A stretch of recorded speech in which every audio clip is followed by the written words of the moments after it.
ಅವ್ರು ಸಿಗಲಿಲ್ಲ ಅಂತ ಅರ್ಥ ಏನು? ನೀನು ಹೋಗು ವಾಪಸ್ ಶಿವಮೊಗ್ಗಕ್ಕೆ ಚುನಾವಣೆ ಸ್ಪರ್ಧೆ ಮಾಡು ಅಂತ ಹೇಳ್ದಂಗೆ ಅದು.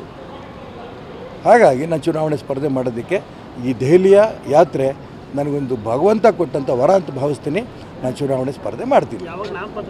12ನೇ ತಾರೀಕು ಶಿವಮೊಗ್ಗದಲ್ಲಿ ರಾಮಣ್ಣ ಶೆಟ್ಟಿ ಪಾರ್ಕಿಂದ ಬೆಳಗ್ಗೆ 10 ಗಂಟೆಗೆ ದೊಡ್ಡ ಮೆರವಣಿಗೆ ಹೊರಡ್ತೀವಿ ನಾವು. ಆ ಮೆರವಣಿಗೆಗೆ ಹೋಗಿ ನಾಮಿನೇಷನ್ ಆಗ್ತೀವಿ. ಅಲ್ಲಿ ಜನಬೆಂಬಲ ಹೇಗಿದೆ ಸರ್? ಅಲ್ಲಿ ನೀವು ಬಂದು ನೋಡಿ ಗೊತ್ತಾಗುತ್ತೆ.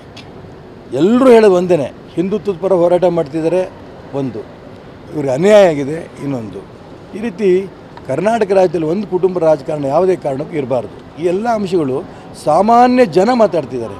ನಾವಿನ್ನೂ ಹೋಗಿ ಸಾಮಾನ್ಯ ಜನರ ಹತ್ರ BJPನೋ ಕಾಂಗ್ರೆಸ್ಸೋ JDS ಭೇಟಿ ಮಾಡೋಕ್ಕಾಗಿಲ್ಲ, 3 ಪಕ್ಷದವ್ರು ಭೇಟಿ ಮಾಡೋಕ್ಕಾಗಿಲ್ಲ. ಆದರೆ ಜನ ಮಾತಾಡೋಕ್ಕೆ ಶುರು ಮಾಡ್ಯಾರ, ನಾವು ಈಶ್ವರಪ್ಪನಿಗೆ ಭೇಟಿ ಮಾಡಬೇಕು ಅಂತ, ಅವ್ರು ಬೆಂಬಲ ಕೊಡಬೇಕು ಅಂತ. ಬರೀ ಭಾರತೀಯ ಜನತಾ ಪಾರ್ಟಿ ದೊಡ್ಡ ಗುಂಪು ನನ್ನ ಜೊತೆಗಿಲ್ಲ ಅಂತ ಅಂದ್ಕೋಬೇಡಿ, ತುಂಬ ದೊಡ್ಡ ಗುಂಪು ನಮ್ಮ ಜೊತೆಗಿದೆ. ಆದರೆ ಕಾಂಗ್ರೆಸ್ನವ್ರು ಹೇಳ್ತಾ ಇದ್ದಾರೆ, ಇಲ್ಲಿ ಡಂಬಿ ಕ್ಯಾಂಡಿಡೇಟ್ ಹಾಕೊಂಡ್ಬಂದಿದ್ದಾರೆ ಯಡಿಯೂರಪ್ಪನವರು, ಹಾಗಾಗಿ ನಾವು ನಿಮ್ಗೆ ಬೆಂಬಲ ಕೊಡ್ತೀವಿ. JDSನವರು ಹೇಳ್ತಾರೆ, ನಾವು ಬೆಂಬಲ ಕೊಡ್ತೀವಿ. ಈ ರೀತಿ ಅನೇಕ ವ್ಯಕ್ತಿಗಳು ಕಾಂಗ್ರೆಸ್ ಪಕ್ಷಾತೀತವಾಗಿ ನಾನು ಬೆಂಬಲ ಕೊಡ್ತಿರೋದು. ನಾನು 100ಕ್ಕೆ 100 ಗೆಲ್ತೀನಿ ಅಂತ ವಿಶ್ವಾಸ ನನಗಿದೆ.